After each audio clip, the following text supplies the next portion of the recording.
We're looking at the art of Dan Clowes, modern cartoonist today. The big art book from Abrams. Dan Clowes is a favorite cartoonist of the Cartoonist Kayfabe channel. We've covered a lot of Dan Clowes' work in the past. I believe there's a playlist. Make sure you search through. Maybe we covered your favorite Dan Clowes comic, and if we didn't, we probably will soon. In the not too distant future, we're going to be looking at his latest graphic novel, Monica, from Fantagraphics. Without further ado, let's get into things.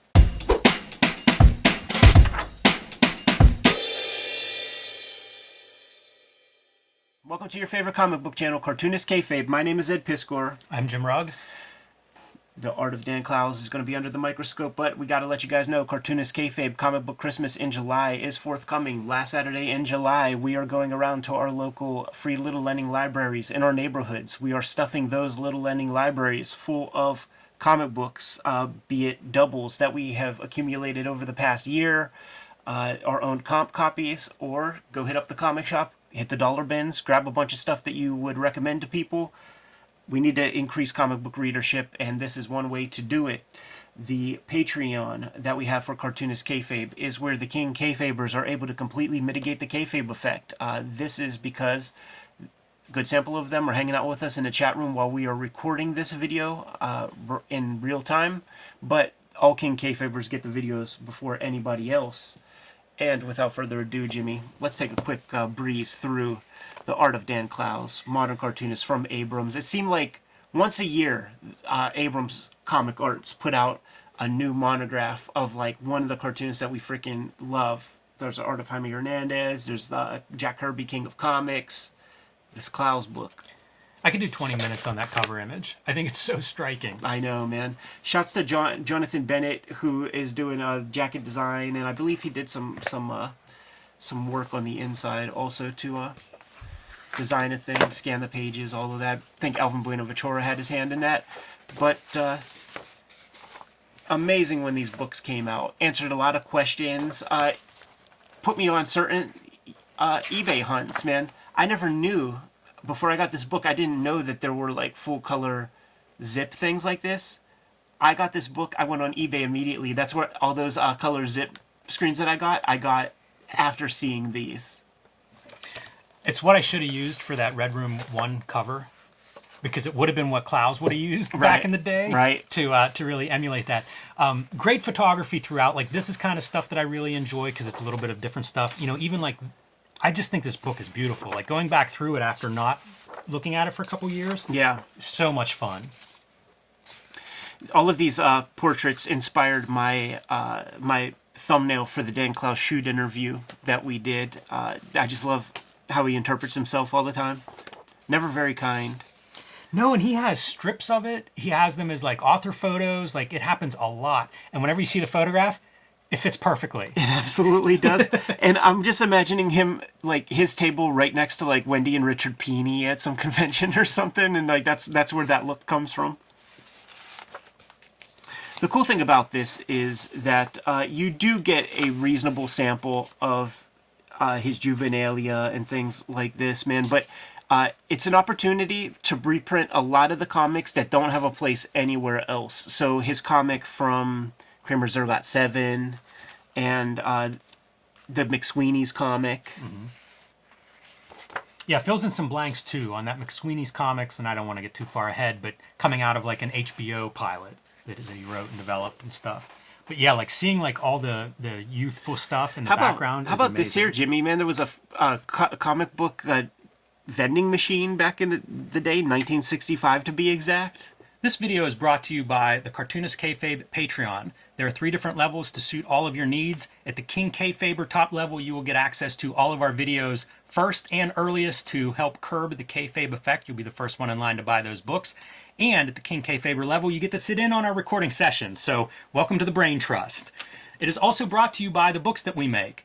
The books that you can get from me include Hulk Grand Design, The Plain Janes, and Street Angel Deadliest Girl Alive. These are all available currently in print. My upcoming releases include Street Angel Princess of Poverty, which will collect all of the Street Angel comics not in Street Angel Deadliest Girl Alive, and True Crime Funnies, my most recent self-published comic book. You can get this at my Patreon or at my website.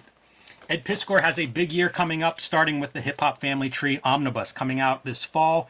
You can pre-order that and put your name on a copy now. It collects all the Hip Hop Family Tree comics in one handsome volume along with 140 extra pages. So reserve that one today.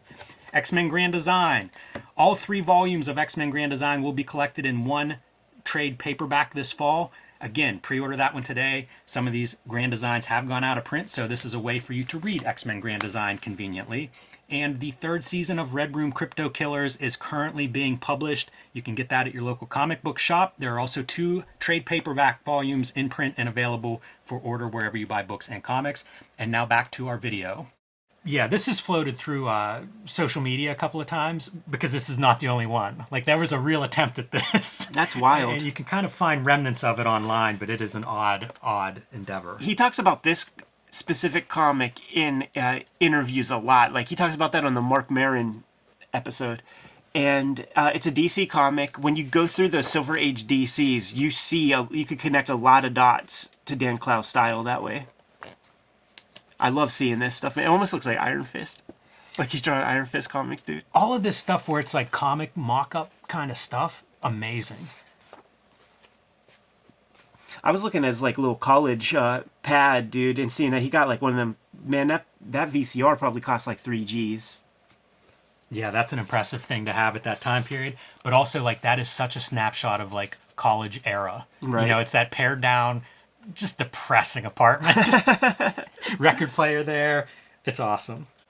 I really like this stuff too. Like seeing him kind of in those early days, trying to break in as a freelancer. And we talked to him a little bit about this, like what was out there for a cartoonist in early 80s, late 70s. Not a lot. No. Not a lot of prospects. But his stuff is still really cool because you see the glimpses of Clowes-isms in a lot of the stuff. Absolutely, man. There it is, Stosh Gillespie, the artist of the Ugly Family in Cracked Magazine. And you get good, nearly artist edition reprints or photographs of those pages. Makes me wonder how much of that stuff he still has.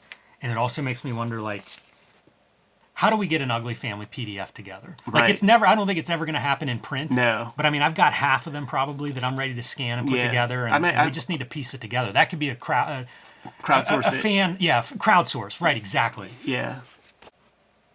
It is neat, though, because you do see him using these materials. Like, that previous page was gouache, right, which is something that we would see him do for 25, 30 years. Do you still have any of these? I never got one. I sent him $1 for it, and it was right as he was switching over for, like, being represented by a gallery. Right. And he's like, you'll be able to get it from here. It's like, no, I can't, Dan. Right. You've added zeros. Yeah. They're all sold out. You see this painting on his wall in the when you see his studio.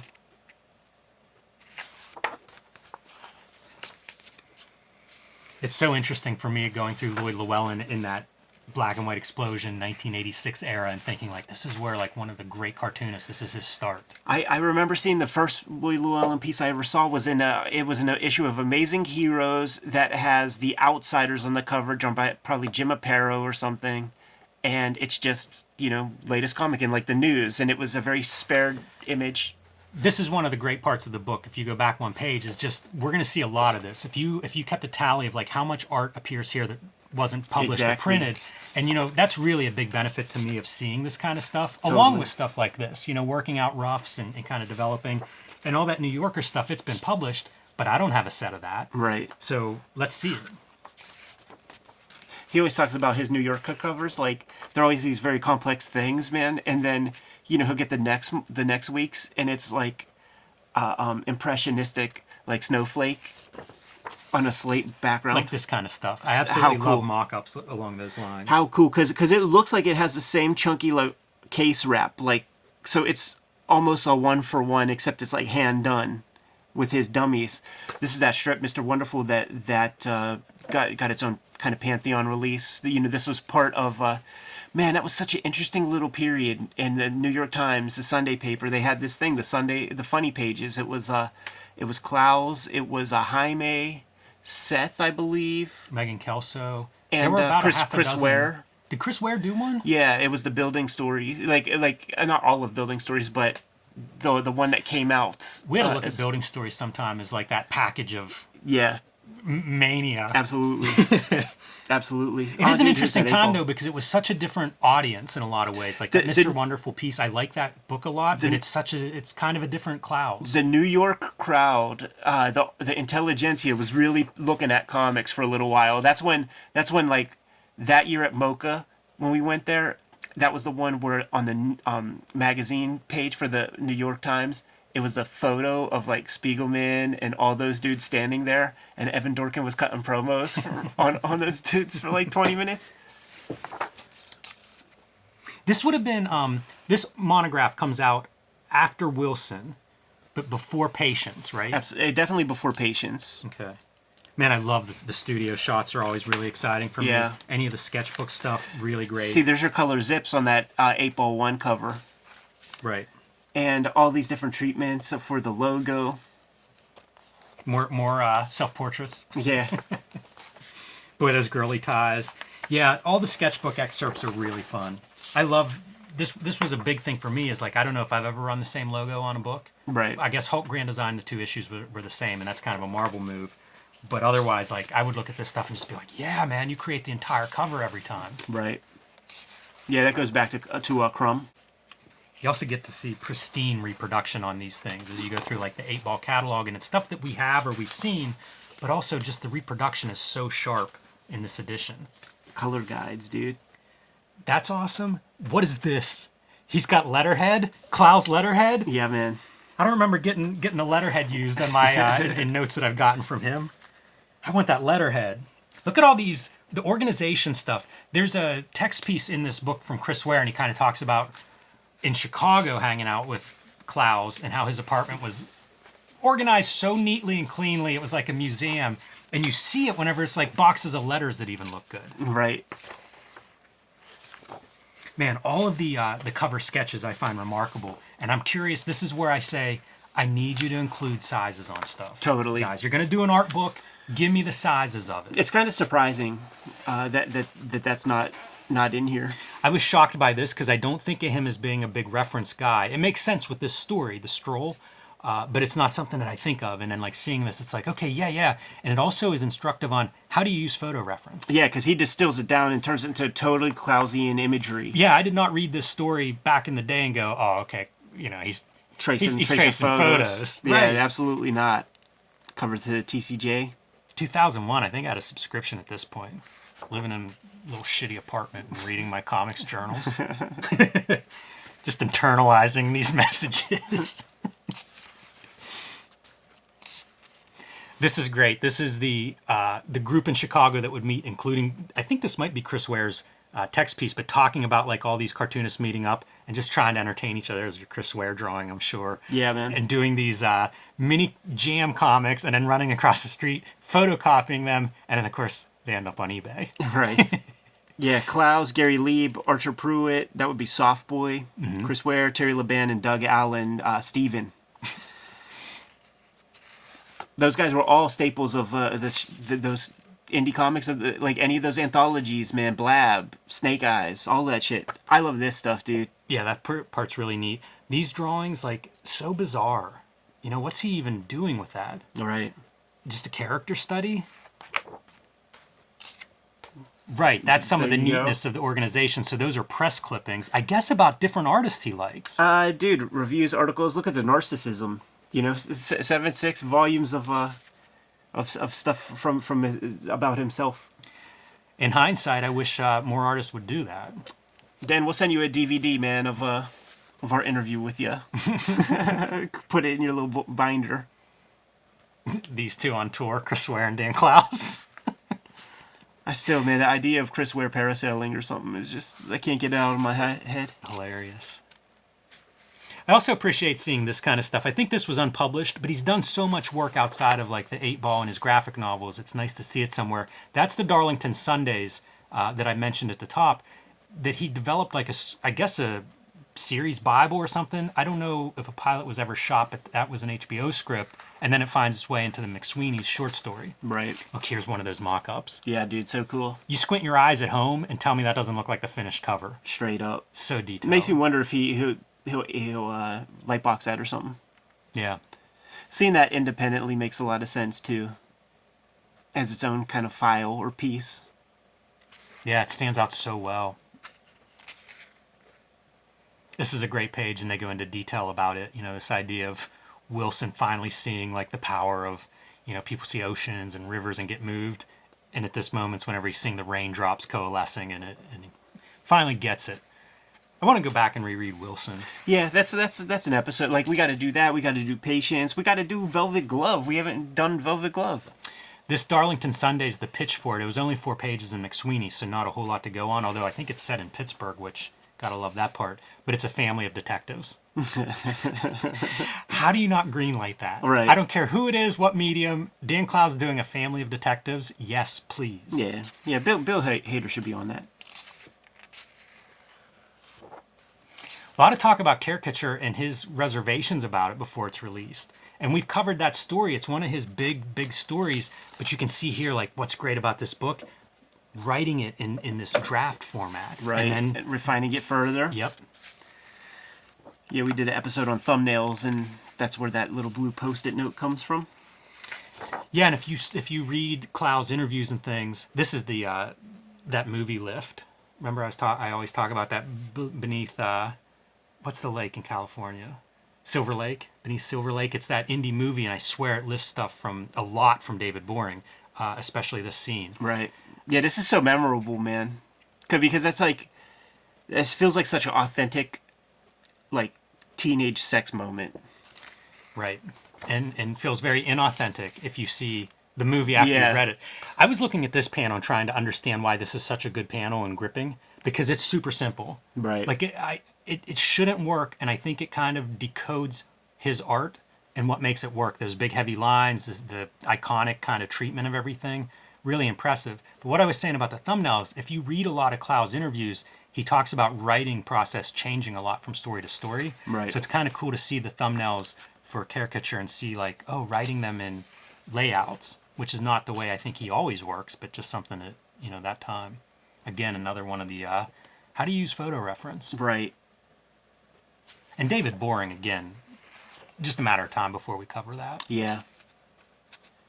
You got the issues of that, right? Yeah, I do. Yeah. Yeah, that one's written about in here too, and they kind of describe it as almost like genre-defying, you know, trying to describe that story. It's true, man. It's It true. is Like, true. like when I read it, I'm like, the thing is, you stay completely engrossed, and then it ends.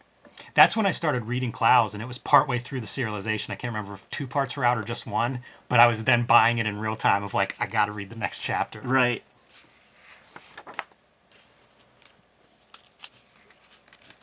This was the McSweeney's newspaper.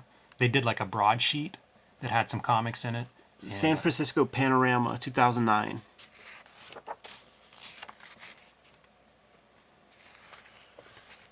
Ken Peril, his Dan Clowes' very own Harry Neighbors. Boy, Icehaven was one of those revelations, and that was around Mocha time. I remember just how much people responded to that as like, what are we all doing? Yeah, dude. That was the chess move versus all of our dumb checkers. I was still working at the call center as a kid, and I remember scooping that up, and it was just circulating around everybody at work, and they were baffled because like the comics to them is like Bazooka Joe or something. So now they're getting this comic, and they cannot make heads or tails of it. I couldn't make heads or tails of it the first time. Yeah, it feels like it changed the language of American comics to me. Yeah, that's no hyperbole neither, man.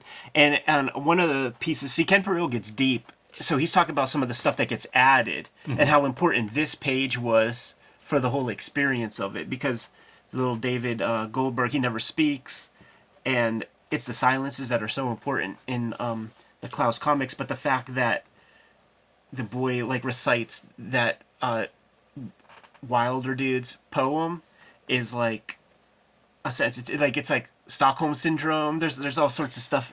What is he drawing on? Is this like real newsprint and then color pencils or something? Yeah, it looks just like the shittiest kind of like croquis paper. And then he's like, should he be blonde or should he be a ginger? I can't believe he even has that haircut. I Feels can't. like there's a bigger question there. I can't believe he even questioned it, because of course the ginger's the way to go, man. And then showing you some of the new pieces to Death Ray as well here. Death Ray was another one that there was a lot of discussion.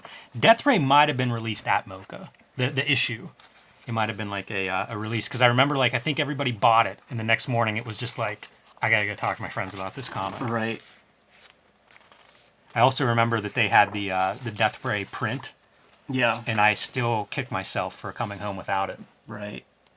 You know, it was $100 for like this 9-color silk screen. All that stuff that Alvin did was so dope. Yeah. Doing like a straight up dissection of Wilson, which I guess would be the newest work. Really interesting to me, the idea of framing Wilson as these different artistic styles for each page. Well, that was his whole motif. That was like the thing that we were excited about, was because like Clowes was staying that, and he didn't tell you which was which. I think they got it right for most of them, but like something tells me he ain't looking at no Beetle Bailey, man. Right, and it's not like a 1-for-1. These are not homage covers no. or something like that. It's a very different approach to whenever he's referencing a comic. Yeah. For instance, there's this one that he calls his his Bill Elder page, but you wouldn't ever assume that was like the Bill Elder page. Yeah. New Yorker. Man, he's in tight with them, dude. When you got a fresh book out and you could like get some juice in a New Yorker by doing a 2-page strip, what's the value on that? And you get paid for that. Yeah, no doubt about it. But then they reject your Ditko. Right. Don't talk that superhero shit. I guess. Don't do it. Francois ain't gonna be down. Yeah, there you go. Can't get more cartoonist kayfabe than that, huh, Jimmy? What an image. Todd McFarlane portrait, man, with trying to deconstruct them eyebrows. I feel like there needs to be a bud on there somewhere. Yeah. He should be drinking a bud. And by the way, drawing Spawn. Clowes Spawn. Not a lot of those out there. Hunter S. Thompson. I think in that Comics Journal interview, they talk about some of the portraits that he does and then his approach to that. And I think at the time he was saying he would just kind of like study photos of them and then put the photos away and draw it. Right. I remember him talking about the original piece for this, and he would have to do paste ups on whenever somebody wasn't happy. Actors not happy with their likeness. Yeah, and he said that the most paste ups is John Lovitz. Wow. Yeah, like he was the most shy about his portrayal. That's hilarious. I'd like to see that original, just see how deep it gets, man. That Orson Welles is pretty great. Yeah, dude, that late period Orson Welles is like shouting at everybody. I was looking at this robot and trying to figure out like what media we're looking at there. Yeah. That's a strange bunch of marks, like some really toothy paper sampled. Yeah, there's that Canson paper that you can write on that has that kind of texture, but if you ask me, it looks blown up so that like it enhances the fibers, the dents and divots. I like to think that's Bruce Pritchard. It's that one guy who cries, right? Like that, I forget that political dude. I forget who it is. See, I need to know his name now. I always forget. Glenn Beck, yeah, that's right. And dude, it's a cover to Bizarro Comics. Like we got the Matt Groening by way of Bill Morrison cover, but this is the one that he did for that series. That's another one. Why is this rejected, DC? One of the great cartoonists of history does a cover for you and you reject it? Yeah, and it's not even Groening who does the cover, it's just like the jobbers that work for Groening. It's ridiculous. Yeah. Like, it doesn't make any sense to me how that gets rejected, because it's alternative cartoonists, by the way, inside of this book. Right. This is not the cartoon Action version. Weekly or whatever. Yeah. Like, yeah, real dumb. Real dumb. Those inexplicable decisions by the corporate heads, just whenever you try to give someone the benefit of the doubt, it's like, well, I can't now. You're nuts. They go opposite. It's just inexplicable. This is from Kramer's Ergo, so this was run probably at this size, one but page, 2 up. Yeah, so it would be this both and of this. these pieces together. Yeah, yeah. Which was fun to see him playing with a canvas that was 4 or 5, 8 times the size of a typical comic book page. Right, doing enough for a 22-page comic on a single page.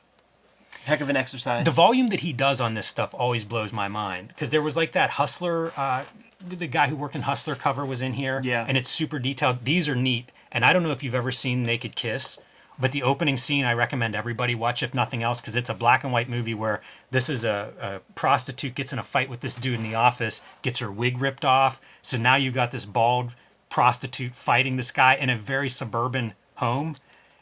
Amazing, amazing.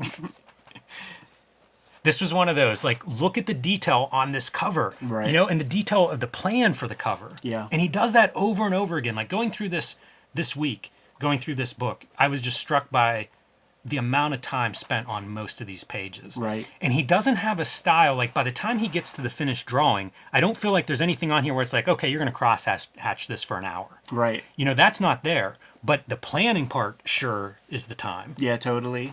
That's the Wallywood piss bucket from the famous photo where Wally's like batting away at his typewriter. That's a bathroom.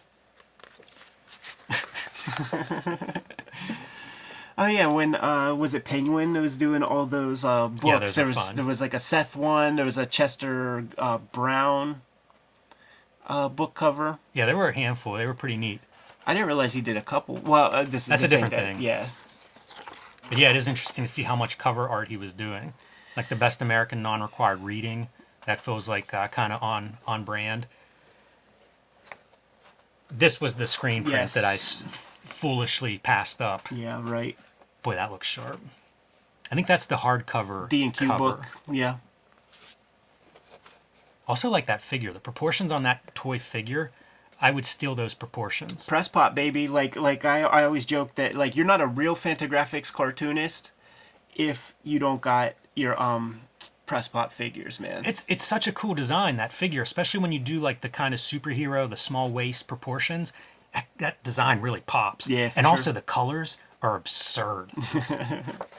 Ditko would be proud. Yeah, absolutely. I have this as a print, and that's another one of those. It's a giant poster, but it's another one, like, you start looking at it and the amount of detail that he puts in there, because that's a record album cover. Yeah. It's not like it's got to be that rich, but it is. Yeah, it's all building towards something. You know, it's all building to the next opportunity. And at that time when he's doing that stuff, he does not want to be doing it, but he's got to pay the bills. Like, we know the economic reality is 8-Ball was coming out maybe 3 times a year, and definitely not selling more than 20,000 a copy. You get 7, 8, 9% of the cover price. That ain't shit. It might not be 10 grand. No, you have to do this other work, and you've got to sell some of your art. You know, Yeah. like a lot of this artwork that has slipped out of his possession at low prices. That's what you're doing. You're paying the rent. Totally. But you know what? It doesn't show. Like, I don't look at these covers or these illustration jobs and go, "Oh, he phoned that one in." No. It feels like it's the Clowes brand, and at the time it may not have had a lot of value, but now you look at these pieces and it's like, "Oh yeah, that's an extension. If you love 8-Ball, check out this piece." Right. This is so over the top. It's so good. Like, who does this? Yeah. Freaking sketchbook side. That must have been after looking at some Crumb sketchbooks and feeling like you gotta work it. Right. I want to know what that is, man. That inspired the thing. Their appearance on The Simpsons. That's a great clip that you could find on YouTube pretty easily. Pretty fun going through this too, seeing the progression of the books and where his work is. Yeah. What is this too? This is another one that I was looking at going, whoa, Yeah. Did somebody just make that for him? that's a really nice sculpture. Those old Ben Cooper costumes, Very man. disturbing, but a lot of nice work there. I like to imagine that might be a Chris Ware piece. Right. Yeah, he would do those little sculptures. And designed to the nines, man.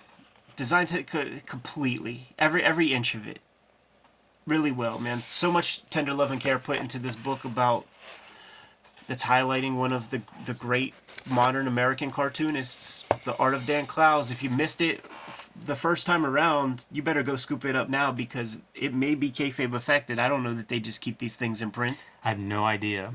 I bought it on day one, Day one, dude. but I don't know about everybody else. You got to buy this kind of stuff on day one these days.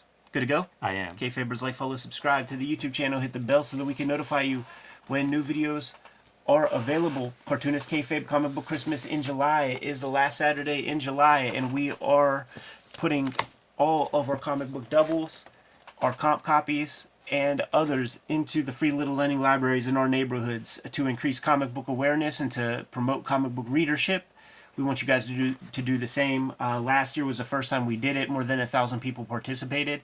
I want 10,000 people to participate this year. Exponential growth, that's what we're about. We have the Patreon.